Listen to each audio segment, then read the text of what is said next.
Hello and welcome back to RJ0.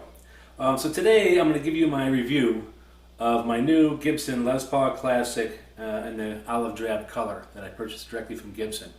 You probably watched my unboxing video, and when it arrived I had some broken volume knobs. They were cracked or whatever. And then I also noticed that the neck pickup was a little bit skewed, and it turns out that it had the spring that they had in there was just too long, too big.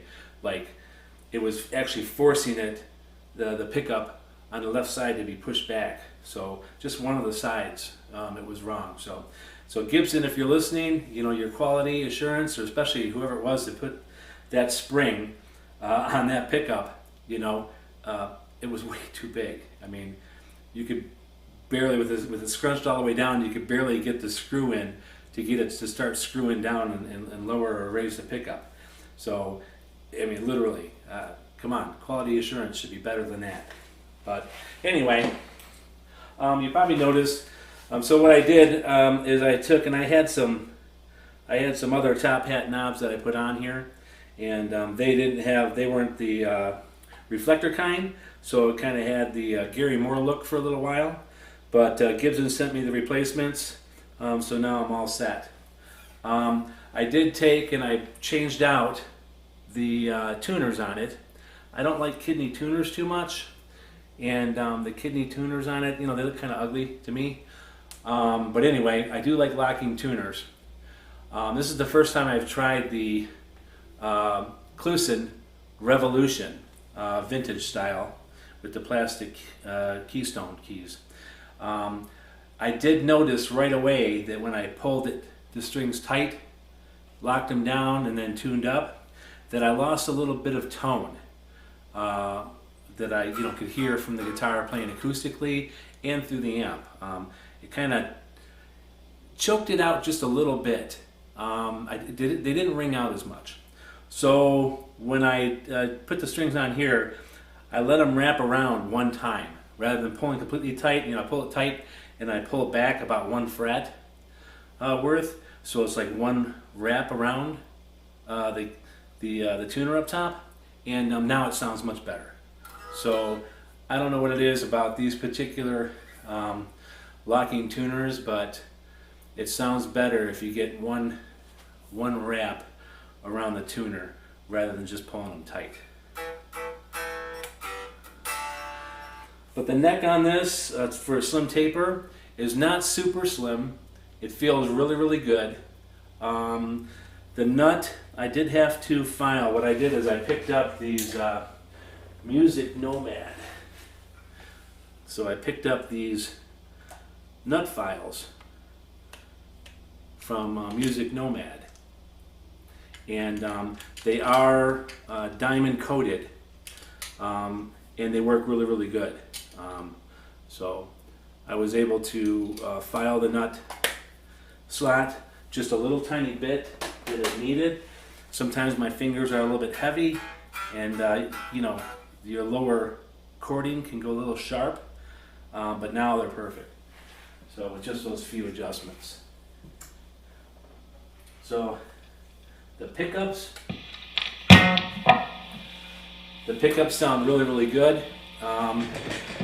I really, really like the way they sound. I got the height adjusted on them, dialed in pretty good. Let me turn the microphone down just a little bit. There you go. So I don't overpower the microphone. But yeah,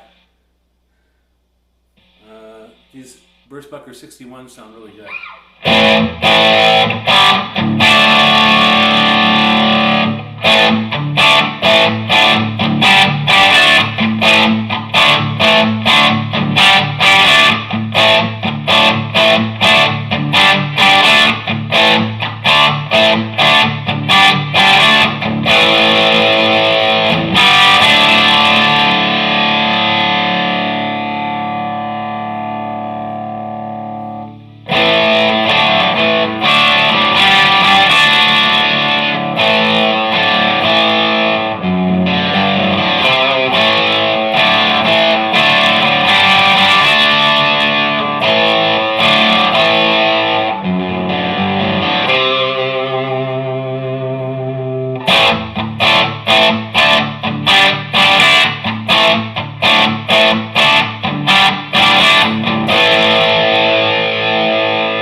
Cleans up nicely. The tone knobs work really well. This right here, right? It's got the out of phase, which is like the Gary Moore thing, and then it's got coil tapping on the 2 volume knobs for the pickups, and then so that if you're jamming out and playing, you know, and you want to go into lead mode, you can pull up the bypass, which is a tone knob on the bridge pickup. You pull it out and you got full all-out bore, right?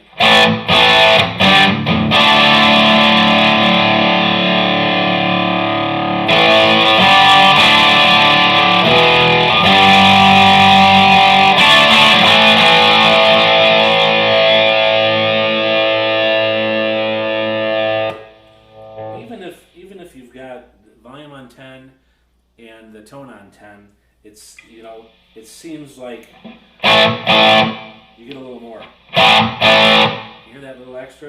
You get a little bit more extra power. So I don't know what they do, but you know, you get a little bit extra boost out of it. But anyway, from the standpoint of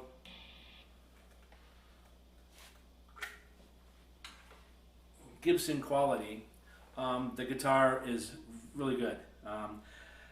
You can see like a little bit of swirls, even though it's a solid color and you think it would just be solid, you know, where you wouldn't be able to see any type of paint swirls or anything in it. You can still see a little tiny bit of swirls in it. And I don't know if that's supposed to be that way or not, but the neck feels really good. The frets came leveled really nicely and polished.